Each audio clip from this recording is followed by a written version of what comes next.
সকাল সকাল রান্নাঘরে ঢুকে মনে হলো আজকে একটু তাড়াতাড়ি সব কাজ শেষ করে ফেলবো। কিন্তু একটা ছোট্ট মানুষ পাশে থাকলে কাজ কি তাড়াতাড়ি শেষ হবে? এই আশাটা না করাই ভালো। কারণ জয়াঙ্ক এখন আমাকে হেল্প করার বয়সে চলে এসেছে। হেল্প অবশ্য করছে, কিন্তু ওর হেল্পে আমার কাজ কমার বদলে মাঝে মাঝে কাজটা আরও বেড়ে যাচ্ছে। তবুও ওকে পাশে নিয়ে কাজ করতে আমার ভালোই লাগে, কারণ এই ছোট ছোট মুহূর্তগুলোই তো পরে মনে পড়বে।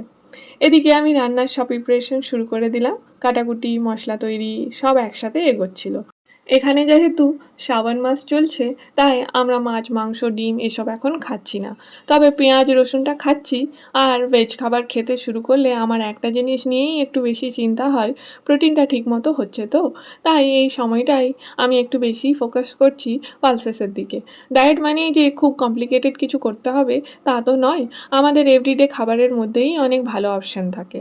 আজকে তাই মেনুতেও ছিল ডাল, মটর দিয়ে ঘুগনি, বরবটি আলুর তরকারি আর একটা সিম্পল স্যালাড।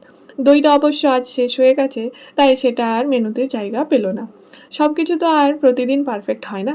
আর এদিকে জায়াঙ্কের নিজেরও একটা আলাদা জগৎ চলছে। কিছুদিন আগেই বাড়িতে এই মন্দিরটা আসার পর থেকেই ওটা ওর ভীষণ পছন্দ হয়ে গেছে। আসলে বাচ্চারা না ঘরে নতুন কিছু দেখলেই সেটা নিয়ে ওদের একটা আলাদা কিউরিওসিটি কাজ করে। আর আমাকে এই ব্রাশগুলো দিয়ে পরিষ্কার করতে দেখেছে তো, তাই এখন ওরও ডিউটি আছে মন্দিরটা পরিষ্কার করা। আমাকে দেখে দেখে নিজের মতো করে কাজ করার এই চেষ্টাগুলো দেখতে সত্যিই বেশ কিউট লাগে। এরপর রান্না বান্না শেষ করে মোটামুটি আমি একটু রেডি হয়ে নিলাম, বাইরে একটু বেরোতে হবে। আর ঠিক তখনই এমন একটা জিনিস হলো যেটা আমি একদমই এক্সপেক্ট করিনি। আমি জ্যাংকে এমনিই কথার কথা বলছিলাম, দরজাটা খোলো তো। আর ওকে দেখি সত্যি সত্যি গিয়ে পাট করে দরজাটা খুলে দিল। মানে আমি তো কথার কথাই বলছিলাম রে বাবা। এখন থেকে ওকে নিয়ে আরও সাবধানে থাকতে হবে, কারণ ওকে ছোট ভাবলেও ও কিন্তু সব কিছু খুব ভালো করেই নোটিস করছে। তারপর জায়ানকে নিয়ে নিচে বেরিয়ে পড়লাম। আসলে আটা কিনতে হবে। সন্ধেবেলা রুটি বা পরোটা হলে জায়ান খুব ভালো করে খায়। আর বাড়িতে যেটুকু আটা ছিল সেটাও শেষ হয়ে গিয়েছিল। আমি ভাবলাম যেহেতু নিচে এসেই গেছি, আটাটা এখানে একটু রেখে জায়াংকে নিয়ে 2 মিনিট হাঁটাহাঁটি করি। কিন্তু জায়াং সেটা কিছুতেই মানবে না। আটা ধরেই দাঁড়িয়ে আছে।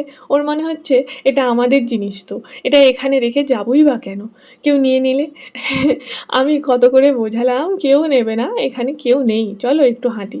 তারপর অনেক বুঝিয়ে সুঝিয়ে শেষমেশ মহাশয় রাজি হলো। আর তারপর ভাবলাম আজকে আর বেশি কিছু করার দরকার নেই। রোজকার জীবনে আমরা কত কাজ নিয়েই না ব্যস্ত থাকি। রান্না, ঘর গোছানো, হাজারটা ছোট ছোট কাজ। কিন্তু তার মাঝখান থেকে এই যে 2 মিনিট 5 মিনিট বাচ্চার সাথে শুধু হাঁটা, খেলা বা কথা বলা, এই সময়টাই হয়তো ওর কাছে সবচেয়ে ইম্পর্টেন্ট। দিনের শেষে তাই আজকের ব্লগটা কোনো বড় অ্যাচিভমেন্ট দিয়ে শেষ হলো না। রান্না হলো, বাজার হলো, জ্যাঙ্কের ছোট ছোট কাণ্ড হলো, আর সবশেষে ওর সাথে একটু কোয়ালিটি টাইম কাটানো হলো।